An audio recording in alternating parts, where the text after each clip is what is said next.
आज फिर फाइनल इन्होंने अपनी जो समझा है मार्केट के अंदर जो मसले समझे हैं वो कहते थे हम उसको आप लोग साथ शेयर करेंगे ताकि आप लोग कोई मशवरे भी देंगे बल्कि जिससे कि आप लोग कोई फ़ायदा हो। तो इस सिलसिले में बातें जो है ना डॉक्टर साहब खुद करेंगे। ये इनकी टीम है, ये यूनिवर्सिटी के जो वाटर का है तो ज़्यादातर हम वाटर रिलेटेड इशू देखते हैं।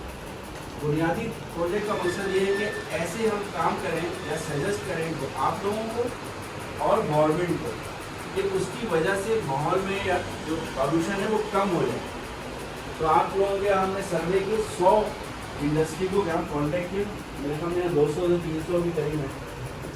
उसमें हमें कैटेगराइज किया कि पॉलिशिंग की कौन सी है, कटिंग और पॉलिशिंग की कौन सी है, कटिंग की कौन सी है, 3 कैटेगरी हमने बनाई उसमें से 33 इंडस्ट्री ने हमें ज़्यादा कोऑपरेट किया और सर की मदद से हमने उनसे सवाल पूछे और कहीं से हमने सैंपल भी उठाए कि आपको एक हैंड आउट दिया हुआ है, इसमें उसकी कुछ फिगर्स हैं या एक नंबर हैं जो हमने आपसे ली हैं। और यहाँ आने का मकसद है कि एक तो आपसे पूछने का है ठीक है कि नहीं है, हमारी टीम ने सही काम किया है कि नहीं किया है, और उसके बाद फिर थोड़ी सी हमारी सोच है कि हम प्रपोज आपको ये करेंगे यार ये भी हो सकता है कि ये काम भी हो सकता है कि नहीं। क्योंकि मैं अपने ऑफिस में बैठ के और सोच के लिख तो सकता हूँ, लेकिन क्या पता आप लोग तो रियल काम कर रहे हैं तो आप बता सकते हो कि ये काम मुमकिन नहीं है या ये काम मुमकिन है, कि आप खुद भी हमें बता सकते हो ये काम करो। तो बुनियादी मकसद ये कि आप लोगों की राय लेना। एक तो अब ये देखना कि हमारा काम ठीक है कि नहीं है, दूसरा आपकी राय है, ठीक है। तो मैं अपनी जो हमारी फाइंडिंग है उसमें लिखी है, हमने 2 तरह की चीज़ें यहाँ देखी है। एक तो सबसे बड़ा मसला जो है वो पानी का मसला है। जो पानी जो है आप अपने ब्लेड्स को टेम्परेचर को कूल डाउन करने के लिए करते हैं, वो खारा पानी है, वाले खारा पानी है तो उसमें नमक ज़्यादा होता है, नमक ज़्यादा तो जंग ज़्यादा जल्दी भी जाता है, ब्लेड खराब हो जाता है। सर से भी डिस्कस कर रहा था कहाँ चले गए उनसे बड़ी तस्वीर उन्होंने बताया मुझे अभी कि उनकी फैक्ट्री किसी और जगह भी है जहाँ पे उन्होंने शायद 34 लाख यहाँ पे खर्च किया ब्लेड रिप्लेसमेंट में, उसी टाइम में वहाँ 17 लाख चाहिए डबल। तो खर्चा होगा सिर्फ इसमें पानी की क्वालिटी खराब है। तो आपका एक मसला है कि पानी की क्वालिटी खराब है। ये प्रॉब्लम ये कराची में कहीं भी नहीं मिल रहा, पीने के लिए नहीं मिल रहा, हर इंडस्ट्री में ये प्रॉब्लम है। लेकिन एनीवे उसका मैं सोचूंगा और मैं डिस्कस भी करूंगा और आपकी आवाज़ को गवर्नमेंट के लेवल पर भी ले जाऊँगा। भाई यहाँ अगर पानी मीठा आ जाए तो आप लोगों की इतनी बचत हो सकती है और ओवरऑल कॉस्ट जो है प्रोडक्ट की वो कम हो सकती है। और अगर एक्सपोर्ट कर रहे हैं तो एक्सपोर्ट की कॉस्ट भी कम हो जाएगी, तो पाकिस्तान को फ़ायदा हो जाएगा। और पानी को यहाँ पहुँचाना आपका ये हक है, मतलब इंडस्ट्रियल का किसी भी इंसान का जो काम कर रहा है उसका हक है कि पानी हमें यहाँ मिले। तो एक तरह से मेरी रिपोर्ट अगर मैं जो लिखूंगा गवर्नमेंट को जमा कराऊंगा वो आप लोगों की आवाज़ भी है। और भी हम तरीके सोच सकते हैं कि ये पानी को कैसे मीठा करें।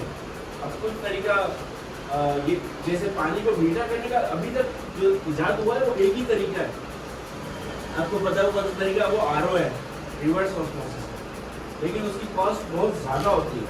May B I will see, मैं स्टडी करूँगा कि कितनी कॉस्ट RO की है।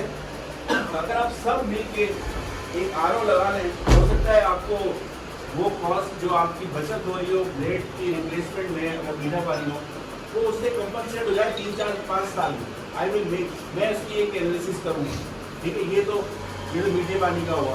आप लोग मीठे पानी को बार बार रीयूज भी करते हो। ये तो उससे जो वो पाउडर जनरेट होता है जिसको हम लोग सलज कहते हैं, आप लोग पाउडर कहते हो, सूख के पाउडर बन जाता है। वो सलज को ले जाके कहीं डंप करते हैं, उसको सुखाते हैं। पहले तो यहीं फेंक देते थे तो वो सारा वाइट पूरा कूड़ा होता था डस्ट की तरह। वो भी एक प्रॉब्लम है। वो सिर्फ ये नहीं है कि आपका प्रॉब्लम है, जो लोग रह रहे हैं आसपास और आप खुद यहाँ रह रहे हो, सबसे पहले तो आप खुद, तो जो लोग एक्सपोज होते हैं उसको वो फिर सांस के जरिए फेफड़ों में रहता है और बीमारी फैलती है। तो इसको कम करने के लिए हम सोच सकते हैं कि क्या करें। 1-2 तरीके ये अभी के कुछ ऐसी इंडस्ट्री यहाँ इंट्रोड्यूस करा दें जो उसको यूज़ कर दें। सर कह रहे थे, आपका नाम शमी साहब कह रहे थे मुझे कि यहाँ पे जैसे प्रेशर इंट्रोड्यूस हुआ, जब प्रेशर इंट्रोड्यूस हुआ तो आपकी जो वेस्टेज थी वो वो बाहर नहीं फेंकना पड़ रही आपको, तो आपको भी बचत भी हो रही है। तो हमने कुछ इंडस्ट्री आइडेंटिफाई भी की है, जैसे आप इस पेपर में देखेंगे वो आपके हाथ में है, तो आखिरी से आखिरी वाला पेज जो है इसमें मुख्तलिफ इंडस्ट्री लिखी हुई है। एक मैं वन बाय वन आपसे पूछूंगा, क्योंकि मेरी ये तवक्का है कि आप लोग इस पर मुझे ज़्यादा बेहतर बता सकते हैं। देखिए आपकी जो पाउडर बनता है ना, वो पाउडर में कैल्शियम बहुत ज़्यादा होता है। कैल्शियम, अब कैल्शियम तो पता ही होगा, कैल्शियम ज़्यादा है। तो बाज़ जगह सिंध में जहाँ पे इरिगेशन हो रही है, यानी कि जहाँ पे खेती बाड़ी हो रही है, वहाँ पे अगर वाटर सैलाइन हो जाए और वहाँ हम कैल्शियम डाल दें तो वो ज़मीन अच्छी हो जाती है। ठीक है, ये हमारी एक ऑब्जर्वेशन है। तो मैंने ये किया है कि मैं यहाँ से लेकर गया हूँ आपसे यहाँ से प्रोडक्ट, और मेरे जो स्टूडेंट्स हैं ये उस पर काम कर रहे हैं कि कितना डाला जाए वहाँ पर ज़मीन पे, वो ज़मीन अच्छी हो जाए तो वहाँ से फसल हो जाएगी, और इसकी एक यूटिलिटी भी हो जाएगी यहाँ से वहाँ ट्रांसपोर्ट करके ज़मीन पे, जिसको हम कहते हैं ना क्या कहते हैं, खाली ज़मीन का चैलेंज सेम जहाँ होती है, तो सेम वाली ट्रीटमेंट के लिए ये हो सकता है इस्तेमाल। एक इस्तेमाल ये है, ये बड़ा अच्छा इस्तेमाल है, क्योंकि उनका भी फायदा होगा और आप लोगों का वेस्ट भी बिकने लगेगा, वो वेस्ट भी मिलेगा। ये एक है। दूसरा तरीका, दूसरा जो हमने देखा है वो ये कि बाज़ चिकन जो फीड है उसमें भी ये डाल सकते हैं चिकन, क्योंकि कैल्शियम है इसके अंदर, तो चिकन के लिए अच्छा होगा और उसके जो एग्स वगैरह वो उनकी क्वालिटी अच्छी हो जाएगी। तो ये दुनिया में बाज़ जगह हो भी रहा है, मतलब ये मोस्टली जगह दुनिया में हो रहा है, ये हो रहा है मोस्टली जगह हो रहा है जहाँ पे मार्बल की इंडस्ट्री है। फिर एक और तरीका है कि हम ईंटें बनाने में इस्तेमाल करें, ब्रिक्स बनाने में इस्तेमाल करें। या जो आप लोग कर रहे हैं वो ये कर रहे हैं कि आप लोग कहीं डंप करते हैं, लैंड फिल करते हैं, ये भी एक तरीका है लैंड फिलिंग करता है। ये जैसे आप बता रहे थे पेंट में इस्तेमाल होता है, कॉस्मेटिक्स में भी ये हो रहा है, और पेंट के रॉ मटेरियल भी यूज हो सकता है। दूसरी बात ये है ना, ये लाइमस्टोन है बेसिकली, मार्बल यूज होता है, सारा मार्बल लाइमस्टोन है। लाइमस्टोन जो है वो सीमेंट का बेसिक रॉ मटेरियल है, ये सीमेंट का। ये जो इंडस्ट्री लगता है जहाँ पहाड़ में लाइमस्टोन होता है, उसी के सराउंडिंग में इंडस्ट्री लगता है सीमेंट का। तो अगर कोई इससे भी अगर छोटा सीमेंट फैक्ट्री प्रोसेस, ये बहुत लाइमस्टोन आपसे इसी पाउडर में अगर केमिकल मिक्स करेंगे हार्डनेस आएगा, स्ट्रेंथ आएगा, इसी से बन सकता है। कुछ ऐसे पहले यहाँ सीमेंट फैक्ट्री ये है ना सामने, बल्कि हर सीमेंट फैक्ट्री के सराउंडिंग में लाइमस्टोन का पहाड़ है, और लाइम जितना हम लोग मार्बल कटिंग करते हैं सारा मार्बल लाइमस्टोन पहले ये लोग यूज़ करते थे, ये सारे यूज कर रहे हैं इंडस्ट्री वाले सारे इंडस्ट्री ये पाउडर नहीं, ये पाउडर नहीं करते, पहाड़ को ब्लास्टिंग करके रॉ मटेरियल लेके जाते हैं, उसको क्रशिंग करते थे, उसको क्रश करते थे, उस पाउडर को फिर केमिकल ये वाला पाउडर जो आपके पास से निकलता है, ये पाउडर आपने बीच में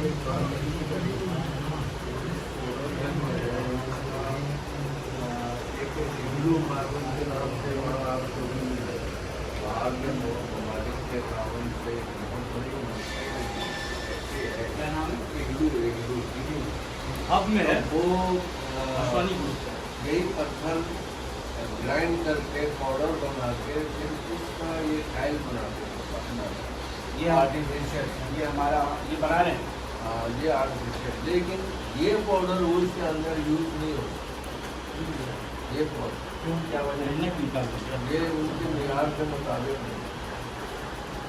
समझिए ना, तो एक दो चीज़ें हैं इसका, ये जो आपका थर्माकोल जो इस्तेमाल होता है, ये जो इसमें लगा हुआ है ना, इसमें यूज होता है ये पाउडर। यहाँ अभी पाकिस्तान में वहाँ पे कोई ले जाता है, ये जो है ना वो एक चीज़ का नाम है। आखिर में ये जो कारखाने में जो करता है ना, उसमें कई पत्थर मिक्स उसमें पाउडर में जो है काफ़ी चीज़ें मिक्स हो जाती हैं, इसकी वजह से अगर ये बराबर अगर एक पत्थर का पाउडर हो तो ये लोग भी ले जाते हैं। अब ये तीसरा जो हाल है वो आपने जो बताया है वो टाइल है। ये टाइल के अंदर ये जो घरों में लगाने वाला जो छतों में जो मट्टी का पत्ती का जो टाइल बनता है कच्चा, ये आप इस तरफ जाए तो ये एरिया में ये बहुत सारे मट्टी से बना रहे हैं। एक्चुअली वो जो टाइल है जो ये हैदराबाद सेक्टर में जो सफेद मट्टी जो मिलती है और इसके अंदर सिलिका सैंड होता है, सिलिका सैंड मिक्स होता है तो उस मिट्टी से बनाया जाता है। तो यहाँ पर ये लोग आम मिट्टी से बना रहे हैं। आधा मिट्टी वो हो और आधा मिट्टी ये हो, ये दोनों मिक्स करके आप वो जो टाइल छतों पे लगाते हैं, लाल वाला जो टाइल है उसकी जगह ये इजीली यूज करें, यानी कि आसानी इजी बनेगी यहाँ पे। बिल्कुल विजिबल है। हम इस पे ब्रिक्स वाले पे अब काम करेंगे। एक और जो आइडिया है हमारा, ये मैंने पढ़ा है, वो ये कि जो पेपर होता है ना, ये पेपर इसकी थिकनेस को बढ़ाने के लिए भी पाउडर यूज करना होता है। वाइट पाउडर होता है, मतलब पेपर बना दें और उसमें मिला दें तो अच्छी क्वालिटी का पेपर बन जाए। ये कहीं से हो रहा है पाकिस्तान में, आप लोगों को पता है ये नहीं हो रहा, ये नहीं। मैं चाहता हूँ कि मैं इसके भी काम करूँ। एक और मेरे जहन में है कि मैं देख रहा था फ़लस्तीन में मार्बल की इसी तरह से इंडस्ट्री है। तो उन्होंने क्या किया है कि बजाय कि वो डंप करें ओपन किसी जगह, उन्होंने साइलोस बनाए हैं बड़े बड़े। वो साइलोस में अपना पानी डालते हैं, वो पाउडर नीचे सेटल हो जाता है, पानी फिर वो निकाल लेते हैं, पानी यूज कर लेते हैं और साइलोस का जो नीचे जमा है वो लैंडफिल में आता है। क्या ये मुमकिन है कि यहाँ पे हम काम करें और कोई ऐसी जगह आसपास में हो जाए जहाँ पे टैंकर बजाय डायरेक्ट फेंकने के साइलोस में डालने का, फिर वहाँ से लेंगे या फिर सारे फिजिकल साइलोस से जो है ना, वो तो पानी जो है ना जब बैठ जाएगा पाउडर ऊपर का पानी फिर साइलोस से फिर वो पाउडर को निकालना, फिर असल चीज़ होता है कि पाउडर को कंजर्व करने रिजर्व करने के लिए, पैक करने के लिए थोड़ी पैकिंग करने के लिए एक इंडस्ट्री अपनाना चाहिए और उस इंडस्ट्री को के पास ये फिजिबिलिटी हो कि यहाँ पर सप्लाई कर सकते। हम लोग उस इंडस्ट्री को कॉन्टैक्ट नहीं कर सकते। वो इंडस्ट्री जहाँ पे एक इंडस्ट्री ऐसा बने जो जैसे ये टैंकर जो है ना, नियर बाई के इंडस्ट्री बन के टैंकर वहाँ जाएगा, वहाँ वो सिस्टम लाइक साइलस भी हो सकता है और टैंक बन सकता है, पैरेलल टैंक बन के भी वो आपका बन सकता है। एक टैंक में जाएगा, वहाँ डंप होगा, अगले टैंक में पानी जाएगा, ये ग्राउंड लेवल भी हो सकता है। लेकिन उसके बेस में इंडस्ट्री होना चाहिए और उस इंडस्ट्री के सामने उसका मार्केट होना चाहिए कि उसकी खपत कौन कौन से लगाना है, वो काम वो इंडस्ट्री करेगी, वो मार्केट करेगी। सही कहा। मैं इसीलिए इस पर काम करना चाह रहा हूँ कि मैं मार्केट क्रिएट करना चाहता हूँ। अगर ये सक्सेसफुल हो जाए, जैसे एग्रीकल्चर का हो जाए, तो मार्केट आए तो फिर यहाँ उठाने के लिए बहुत सारी पार्टियाँ आ जाएंगी। तो मार्केट इस वक्त है कुछ, लेकिन वो इनफॉर्मल सेक्टर में या लोग उतनी ऑर्गेनाइज नहीं है। अगर सही से हम इसको ऑर्गेनाइज करते हैं तो हो सकता है कि इसकी मैनेजमेंट, जिसे आप मैनेजमेंट कह रहे हैं, मैनेजमेंट करने के लिए चीज़ें यहीं पे बन जाए, वो फिर पॉल्यूशन नहीं जाएगा। Frankly speaking as a researcher मेरा बुनियादी मकसद ये कि पॉल्यूशन कम से कम है। इससे पॉल्यूशन इतना बड़ा पॉल्यूशन, अब जो टैंकर जा रहा है वो जिस रास्ते से जा रहा होता है वहाँ पे लीकेज होते हैं, लीकेज हो रहा है और वो सूखने के बाद पाउडर, ये सबसे बड़ा न्यूसेंस है। ये न्यूसेंस क्रिएट कर रहा है, आप पूरा रोड में देखिए इसी टैंकर में पाउडर। तो इसका ये होना चाहिए कि अगर इसके ऊपर पे ऐसा इंडस्ट्री कोई हो जो लोगों के ऊपर ये बने कि आप ये इसको पैकिंग करेंगे, ड्राई अप करके पैकिंग करेंगे, और उस इंडस्ट्री के पास ये हो कि हम यहाँ ये माल दे सकते हैं, तो इन्हीं इंडस्ट्री में से कोई बंदा इस जगह को अपना एक जगह को यूटिलाइज करेगा, जहाँ से उसको पैसा मिलेगा, जहाँ से उसको अर्निंग मिलेगा, इन्वेस्टमेंट उसी में करेगा, लेकिन उसको अगला खपत चाहिए। अगली खबर के लिए रिसर्च कर रहे हैं। अभी ये लेके जा रहा है यहाँ से लेके 10 किलोमीटर दूर, अब उस पर भी वो आप मैंने एक माफिया है मार्बल इंडस्ट्री का भी सबसे डायरेक्शन माफिया इसमें आदमी बिल्कुल सोचता है अगर इस पाउडर की वजह से आपका पाउडर और खारा पानी की वजह से एक तो इतना प्लांट मशीनरी है वो लाइफ बेहतर हो रहा है और जो स्किन का डिजीज बहुत क्रिएट होना नहीं होता, स्किन बहुत खराब होता है स्पेशली हाथ स्किन डिजीज बहुत। क्या उसका कोई नाम है उस डिजीज का या स्किन नाम थोड़ी है, स्किन में दाना दाना हो जाता है इसलिए कि खारा पानी का भी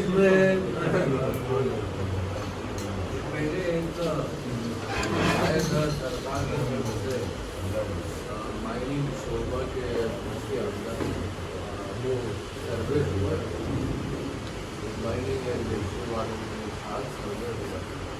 ये काफ़ी कुछ जो है वो सर्वे होकर सरकार की तरफ जो है वो चला गया था रिपोर्ट सारे इन्होंने ये आंकड़ा दिया जो है यूज ऑनर है तो यानी कि ये कर लेंगे वो फिर कुछ अर्से के बाद वो हो गए बात खत्म। ये इंडस्ट्री में भी हमारे पहले यानी कि 10 साल पहले से 2-3 चीज़ें इसी तरह जो है वो सरकार की तरफ से है सरकारी और वो सर्वे होके चला गया और उसमें फिर हमारे इंस्टीट्यूशन ने जो ज़्यादा जोर बात की रखी थी वो एक्सपोर्ट कर तो इन्होंने जो है वो चाइना वगैरह बाहर की कुछ कंट्री से जो है हमारे एग्जीबिशन को रिलीज किया एग्जीबिशन के लिए वहाँ पर इन्होंने दावतें देना शुरू किया। तो हमारा यहाँ सिंगापुर और अमेरिका चाइनीज और ये सब 2-4 कंट्री में हमारे जो है यहाँ से इंडस्ट्री से लोग हैं वहाँ एग्जीबिशन में जो है शामिल हुए तो उसका कुछ रिजल्ट जो है बेहतर आ रहा जिसके जो इन्होंने जो काम किया यानी कि एक ऑप्शन दिया एक्सपोर्ट का इन्होंने ऑप्शन दिया है मार्केट। अब यहाँ पर ये कि वो इस तरह से आप क्या हमारे लिए जो है वो दे सकते हैं आसानी से रास्ता। देखिए मैं आपको एक पहले तो मैं एक बात बताऊँ कि मैं गवर्नमेंट यूनिवर्सिटी में ज़रूर हूँ, मैं लेकिन वैसे गवर्नमेंट में वो आदमी नहीं हूँ जैसे आप वो मिनिस्ट्री में होते हैं या मेरा मकसद ये है कि मैं ऐसा काम करूँ इस प्रोजेक्ट के तहत जिसकी वजह से कोई मार्केट क्रिएट हो, जिसकी वजह से कोई पॉल्यूशन कम हो और ये मैकेनिज्म क्योंकि प्रॉफिट बेस हो, दोनों को फ़ायदा हो रहा हो तो ये फिर खुद ही चलने लगेगा।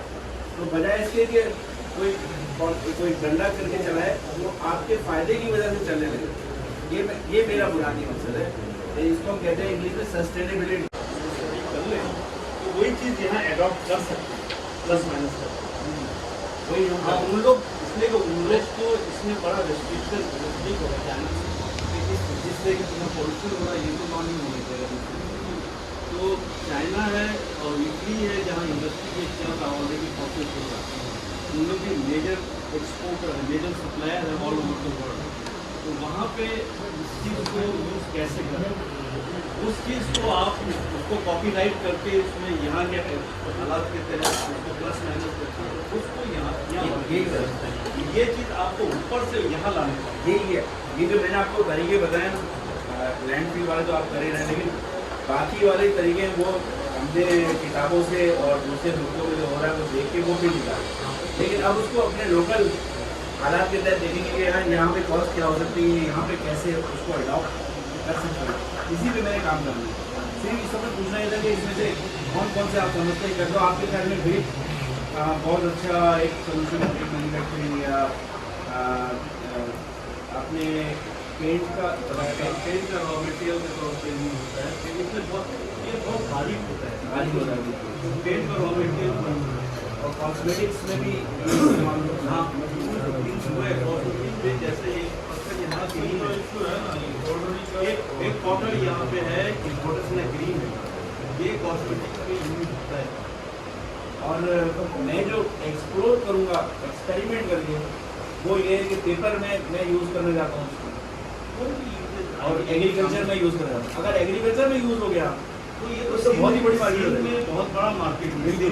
पूरा आप समझे कि सिंध का 40% एरिया जो है वो आपका सेल कर रहा है। हाँ तो मैंने वहाँ के फार्मर से ज़मीन के बात किए 1-2 एकड़ की, तो यहाँ से जैसे ही हमारी लैब में कामयाब होता है वो तजुर्बा, फिर मैं उसको अप्लाई करूँगा वहाँ, और वंस वो अप्लाई तो आप लोगों से मालूमात शेयर करूँगा। हो सकता है आप लोग खुद उसको वहाँ से ज़मीन खरीद के बनाना शुरू कर दें। बॉर्डर का जो मसला है ना, बॉर्डर का, ये यहाँ पे ये ठेकेदार कर चुके हैं, उस पर जो अखराजात आते हैं वो बर्दाश्त नहीं हो सकते। यानी आपके सुखाने का, उससे पानी निकालने का, ये ठेकेदार 2 साल 3 साल पहले हो चुके हैं, डाल दिया था। उस पर फिर जो बिजली, असल मसला बिजली के बिलों जो बिल बढ़ जाते हैं वो बर्दाश्त नहीं होते। बाकी ठेकेदार मशीनें बना ली, पानी निकालने का, पाउडर बनाने का, पाउडर खुशक हो जाए जल्दी और उठा लिया जाए, उठा भी ले, लेकिन वो अखराजात वो नहीं मिलेगा, तो डबल हो जाता है। यानी आपके ख्याल में अगर हम कोई ऐसा तरीका सोचें जिसमें चाहे बिल्कुल पाउडर ड्राई ना हो लेकिन कंसनट्रेट हो जाए बगैर बिजली के इस्तेमाल के, तो ज़्यादा उस जगह का इशू है, जगह इतनी नहीं होती। जगह नहीं है, तो जगह भी कम है, पाउडर को भी अपने कंसनट्रेट करना है और ड्राई करना, बिजली भी लगानी, ये बहुत चैलेंजेस हैं। लेकिन एनीवे मैं लैब में देखूंगा कि यार ये किस तरह से हम ये मुमकिन कम से कम कॉस्ट में मुमकिन बना सकें। तो लैब में हमारी लैब है इसमें लोग काम करते हैं, ये एक्सपेरिमेंट करते हैं यार ये काम कैसे करना है। आप छोटे छोटे मॉडल बना के उसमें देखते हैं कि कितना खर्चा आएगा उसमें, ये हम कर रहे हैं काम, ये सब जारी है। जैसे मैंने एग्रीकल्चर का कहा है तो लैब में अभी ये आदमी जो है वो बना के कौन सी बनाएंगे आप? टोमेटो और पीस एंड चिली। चिली और टमाटर 3-4 मुख्तलिफ फसलों में ये डालेगा कि अभी देखेगा कि उसकी क्या फर्क आ रहा है। सॉइल हम वहाँ से सेम वाली लेकर आए, सेम वाली सॉइल अभी छोटे पैमाने पर, बाद में फिर बड़े पैमाने पर भी करेंगे। अच्छा, एनर्जी में मुझे याद आया, आपका जो दूसरा अहम मसला है वो एनर्जी का है, बिजली का है। तो बिजली के बिल बहुत ज़्यादा है, तो आपकी जो कटिंग आप मेरे ख्याल में हर एक के ट्रांसफार्मर भी अलग अलग हैं, और सबसे मेन कॉस्ट आपकी बिजली की है। तो अगर इसमें हम बिजली की कॉस्ट किसी तरह से, बिजली का इस्तेमाल किसी तरह से कम कर लें तो आपके बिल कम हो सकते हैं। इस पर हम लोग गौर कर रहे थे। तो एक तरीका है, शायद आप लोगों ने पहले भी किया और किसी कोई कर रहा हो, कि उसमें थोड़ी सी ऑटोमेशन ले आए। क्योंकि जब आप जब कटिंग कर रहे होते हो और शीट कट जाती है तो मशीन चली रही होती है तब तक कि आप दूसरी यूज कर रहे हैं, तो उस दौरान अगर हम उसकी स्पीड को किसी तरह से मैनेज कर दें, ऑटोमेटिकली कम हो जाए, तो जब वो कट करके रुकी भी है, यानी कि रुकी भी तो नहीं चल रही है लेकिन नेक्स्ट पीस आ रहा है, तो उस दौरान के दौरान उसकी स्पीड अगर कम हो जाए तो बिजली की 5 से 10% बचत हो सकती है। तो ये भी एक तरीका हमने अभी इस पर हम काम कर रहे हैं।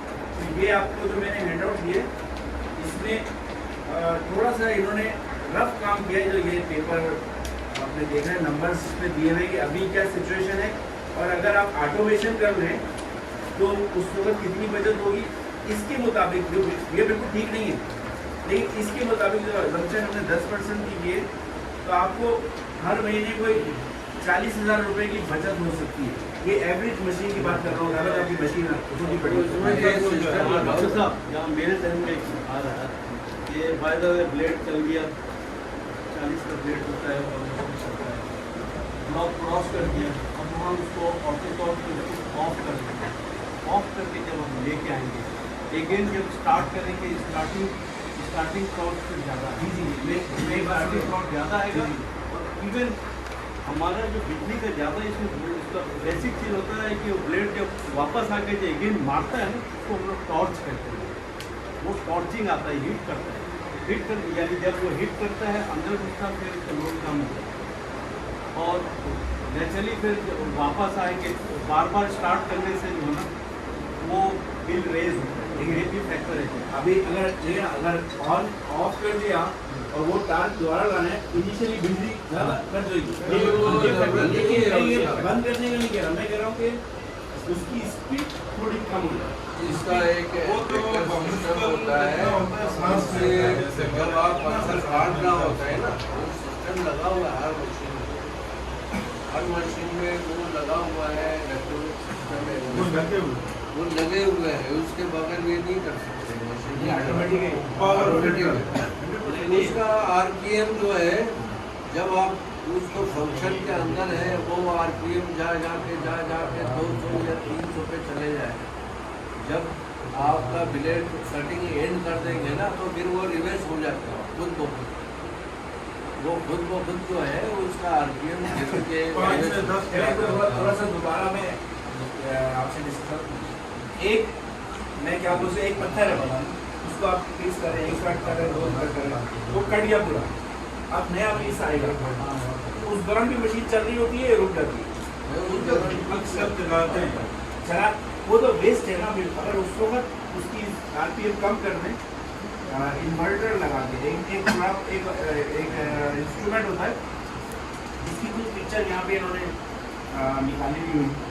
इन्वर्टर भी लगे हुए हैं। इन्वर्टर लगे नहीं, इन्वर्टर असल चीज़ है, इन्वर्टर लगे हुए यहाँ पे छोटे मोटर के ऊपर 5 हॉर्स पावर 6 हॉर्स पावर के मोटर है। लेकिन जो बड़ा मोटर है जो 120 से लेके 180 HP का मोटर होता है, उसमें इन्वर्टर का कॉस्टिंग इतना है ना, मैंने वर्किंग किया था पहले, इतना ज़्यादा है, इसलिए कि वो हेवी इन्वर्टर चाहिए, बहुत महंगा। अभी ये 5-6 हॉर्स पावर के लिए इन्वर्टर के लिए जाते हैं, नए इन्वर्टर आप समझ लें 25,000 से लेके 40,000 में आता है, 5-6 हॉर्स पावर का इन्वर्टर है। और वो कहाँ 150, आजकल जो हर मोटर जो है 150 से कम ही है, 150, 180 इसी रेंज में चल रहा है। तो उसका ये इन्वर्टर आप समझे कितना कॉस्टली होगा। एक मरतबा मैंने वर्किंग करने गया तो ये मालूम हुआ टेक्सटाइल वाले जो इन्वर्टर यूज़ करते हैं जस्ट लाइक ए फ्रीज, हम लोग को तो जो होता है एक इतना बड़ा होता है, वो फ्रीज नुमा होगा इन्वर्टर, फिर ऐसी होता है फ्रीज, बिल्कुल एक फ्रीज होता है, डबल डोर फ्रीज जैसा है। तो वो इन्वर्टर 180 अच्छे। और टेक्सटाइल में मोटर जो होता है छोटा ही मोटर होता है, लेकिन मोटर का क्वांटिटी बहुत होता है। अब जैसे मशीन चल रहा 200 मशीन 500 मशीन चल रहा हर एक होता है, यहाँ पे एक ही मोटर 150 से 180 200 HP है। अब उसका इन्वर्टर इतना कॉस्टली हो जाता है, अगर वो ख़राब हो गया ना, फिर ख़रीदने जाएगा तो आदमी तो वहीं लेट जाएगा, जितना मोटर का कॉस्टिंग नहीं, उससे 5 टाइम उसका रेट। और इसके ऊपर एक मतलब मैंने किया था, वो ऐसा हुआ था, इलेक्ट्रॉनिक का एक बंदा को मैंने बात किया था, जानने वाला, इसलिए इन्वर्टर का कंसर्ट जो है इलेक्ट्रिशियन से नहीं है, इलेक्ट्रॉनिक का जो काम करता है उसने बोला कि ये हो सकता है, लेकिन इसमें कॉस्टिंग इतना आएगा और जो फॉल्ट आएगा, फिर आप तो ये इन्वर्टर आपका छोटा वाला ये ख़राब हुआ, शेरशाह में जाके रिप्लेस करके लेके आ गए, 20,000 15,000 18,000 जो भी 30,000 या रिपेयर करा ली। लेकिन ये इन्वर्टर तो कॉस्टिंग बहुत आएगा, ये ख़राब होगा तो फिर आप मैनेज करना। अच्छा, नया ले नहीं सकते ये इन्वर्टर, नया इतना कॉस्ट है, शेरशाही के ऊपर डिपेंड करता है। ऐसा करते हैं कि देखिए ये एक आपका एक इशू के पैसे, ये मैं इलेक्ट्रॉनिक इंजीनियर से बात मैं भी समझ, मैं आने से पहले मैं खुद electronic engineer, I am environmental engineer, आप भी लेकिन मैंने एक दोस्त को कॉल की जो इलेक्ट्रॉनिक इंजीनियर पाकिस्तान रिफाइनरी में यहाँ आने से पहले, और उससे मैंने बात की, दोस्त ने कहा ये मुमकिन तो है, लेकिन कॉस्ट जैसे आप कह रहे हैं बहुत पहले, लेकिन फिर भी मैं चाहता हूँ कि 3 साल पहले इसके लिए सोचा, मैं दोबारा इस पर काम करूँ, अपने इलेक्ट्रॉनिक इंजीनियर दोस्त को यहाँ ले आऊँ और आपकी किसी मशीन में ये सबसे बेहतरीन I can work out with, अगर कोई पॉसिबिलिटी हुई तो सस्ती भी हुई तो आपको फ़ायदा है उसमें, आप बहुत फ़ायदा। अगर इन्वर्टर उसमें अगर लग गया ना, और इन्वर्टर इस टाइप को कि हम मैनेज कर सकते हैं, तो कॉस्टिंग बहुत कम आ जाएगा। जी मैं समझता हूँ कि एक मेजर कॉस्ट है इलेक्ट्रिसिटी, उसमें आपने 20% भी बचा लिया, अभी हम ह्यूज अमाउंट। लोग इन्वर्टर को यूज़ करते हैं मशीन के लिए, 5 HP का बड़ा मोटर 6 HP का, उसमें साइज़र मशीन में भी लगाता है, सेक्शन मशीन में लगाते हैं इन्वर्टर, इस बड़ी मशीन में भी हम लगाते हैं। इसका इन्वर्टर ख़राब हुआ, मार्केट जाके 25-30 हज़ार सही है, और वो भी चाइना वाला, लेकिन बड़ी मोटर के लिए बहुत मुश्किल है, लेकिन लेट्स सी, हो सकता है कि वो कोई ऐसा आसान सोल्यूशन बना दे, हमारा वर्कआउट नहीं करता होगा ना, वो स्पीड के जी वो इसलिए मैं वो इलेक्ट्रॉनिक इंजीनियर को मैं इन्वॉल्व करता हूँ, उससे मुझे ये फायदा है कि एनर्जी आपकी बचेगी, लेकिन एनर्जी देखिए बन रही तो पेट्रोल से ओवरऑल जो है ना फायदा मुल्क को मुल्क को फायदा है। जब कोई चीज भी एक आदमी को फायदा होगा, नेशन कोई भी एक बंदे को फायदा होगा, अल्टीमेटली वो ट्रांसफर नेशन को पड़ेगा। और पे ये ना अभी देखिए ना सैलाब आया हुआ है और इतना इसकी एक वजह ये है कि ये जो हम फ्यूल जलाते हैं ना, इससे जो कार्बन डाइऑक्साइड बनती है वो फिर फिजा में जाके गर्म कर देती है माहौल को, जिसकी वजह से ग्लेशियर पिघलता भी सैलाब आते हैं, जैसे माहौलियाती तब्दीली भी होती है। कभी देखिए कितने लोग अफेक्टेड है। अगरचा ये सारी काम हमने नहीं किए, अमेरिका, चाइना और दूसरे मुल्कों ने किए हैं, जो भी जलाए फ्यूल ज़्यादातर उसका असर हम भुगतते हैं। लेकिन हम भी मेरा अपने लेवल पर कुछ काम तो कर सकते हैं। तो अगर ये मुमकिन हो, ये मेरी ये कोशिश है कि ये मैं इलेक्ट्रिसिटी पे काम करूँ, लेकिन ये उससे बाधा कुछ नहीं है, तो मैं इसका एक्सपर्ट नहीं हूँ, लेकिन I will involve some experts to work on it. फिर जब भी इनसे रब्ता करेंगे फिर उनको कोऑर्डिनेट करेंगे। अगर आप बोले हाजिर है, एक दो दिन पहले आप बिल्कुल एक आदमी के साथ कोऑर्डिनेट करेंगे, सबके साथ से बड़ा आदमी के साथ कोऑर्डिनेट नहीं कर सकते। तो शुरू से जब मैं पहले भी आया था तो उस वक्त छोटे भाई थे इनके मौजूद थे, वो शुरू से हमें बड़ा सपोर्ट किया असदुल्ला भाई ने। मैं उनका भी बहुत शुक्रगुजार हूँ, उनकी वजह से लेकिन ये काम करना चाहिए था हमारे लेकिन हम लोग रिलेक्टेंट हैं। हालांकि मैंने उनसे अप्रोच किया था कि फिर उनको मैंने भेजा भी था अपना वो उसको बना जाकिर के पास। असद भाई ने भेजा था हमें। बोला अहमद बोला, मैंने अहमद को बोला उन्हें समझ कितने को है नहीं होता, ये सबको पता है, हम लोग सबको जानते हैं मार्केट में। हालांकि ये काम उनका है, ये मार्बल एसोसिएशन का काम है, ये इनका काम इंडिविजुअली ये है ना सर, ये चीज़ें आप आगे हर हफ्ते गवर्नमेंट को बता दें सर, ताकि मसलों का ताकि मसलों का सबसे बड़ा मसला है जो हमारा बिजली का बिल होता है। आपका ये इसी तरीके से बिजली का बिल का कुछ तरतीब हो सके, तो बिजली का अगर बिल कम हो जाएगा तो फिर सारे मसले हल हैं। तो फिर हम लोग ये कीचड़ हम उसको हम प्रोसेस कर सकते हैं, फिर हम कर सकते हैं, फिर हम ऐसा और सारा फैक्ट्री अभी बंद पड़ा हुआ बिजली की तरफ। हमने 2-4 लाख मशीन लगाना तो पानी को बिल्कुल क्लीन कर देना, हमने वो हर चीज़ करना है आपको, मतलब वो इन्वायरमेंट में जितने मसले हैं फिर वो बिजली का अगर में थोड़ा बिल का असर मिल जाए उसके अंदर हम क्या करेंगे सर, ये अपना RO बना के जो मीठे खारे पानी को मीठा भी बना देंगे, स्लज जो है उसको भी हम कन्वर्ट करके आगे किसी जगह में भिजवा देंगे। तो हर चीज़ मेन मतलब बिजली बिल मशीन क्या सर, हम 5-6 लाख रुपये 10 लाख रुपये मशीन ये कोई मसला नहीं है। बॉर्डर का भी निज़ाम होगा, उससे पानी भी निकालेंगे, हर सिस्टम आपके ख्याल में बिजली का बिल कैसे, एक तो तरीका मैंने बताया कि इसके अलावा कोई और तरीका हो? एक तरीका तो ये बहुत अच्छी तजवीज़ है सर, आप इस तरह करें सर कि मतलब कोई सही किस्म का जो मतलब क्वालिफाइड, एक तो हमारे पास आते हैं सर इलेक्ट्रीशियन टाइप के लोग, मेरे को जिस तरह आपने बताया इलेक्ट्रॉनिक इंजीनियर कोई आएगा, इंजीनियर और सीनियर टाइप का साइंसदान भी है, मैं जिससे बात कर रहा हूँ मेरा भी वो आके सर वो आके किसी भी फैक्ट्री में वो करे। हमारे पास इधर भी है, दूसरे बड़े फैक्ट्री भी हैं जो जिनके अंदर कैंसर लगे हुए हैं, मतलब उनमें ले जाके हम उनको सारे मशीनें उनको दिखा देंगे। मशीन दिखाने के बाद जब एक साइंसदान किस्म बंदा वो हमें अच्छा तजवीज़ दे सकते हैं।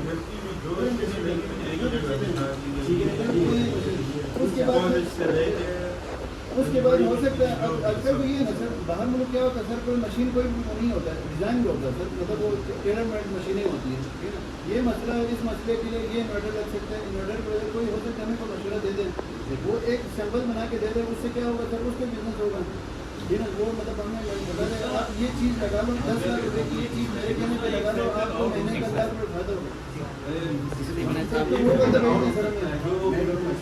एक फैक्टर और हो सकता है मेरे दिमाग में, हम लोग कुछ लोगों नहीं पता, तो बैठ के जैसे एक आदमी एक आदमी खून है और सोच रहा, दूसरे हम सोचते हैं सब बताओ, ये कोई इलेक्ट्रॉनिक और इलेक्ट्रिकल इंजीनियर बैठ के दोनों इंजीनियर और वो बैठ के ये प्लान करे कि ये जो मान 40 का प्लेट चल रहा है, इसका मोटर 180 HP से रिड्यूस करके 80 HP में आ सकता है। उसके लिए क्या वो कर सकता है, आपने ये मोटर के HP कम यूज़ करें और इसी अंदाज से कटिंग करें, वो भी हमारे लिए बहुत फायदा। यानी कि आउटपुट आपको वही चाहिए, आउटपुट वही चाहिए पर इनपुट कम हो जाएगा। सिर्फ ये है कि मोटर के HP कम होगा तो बिजली खुद का खुद कम। अब 180 या 200 HP का मोटर यूज करें, वही काम अगर हमें 80 HP का 60 HP का मोटर अगर करके देगा, अल्टीमेटली बिल भी कम हो जाएगा।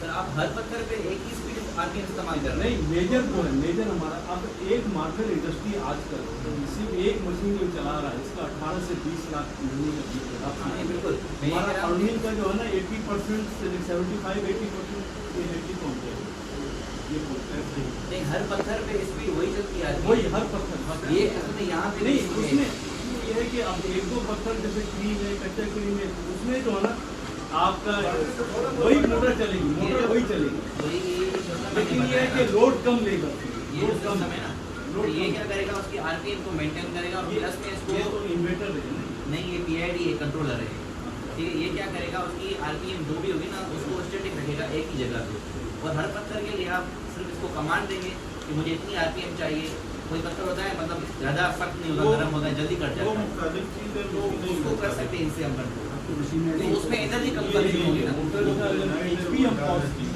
इसको कटिंग के लिए हम मार्बल भी कम कर सकते हैं हॉर्स पावर कम कर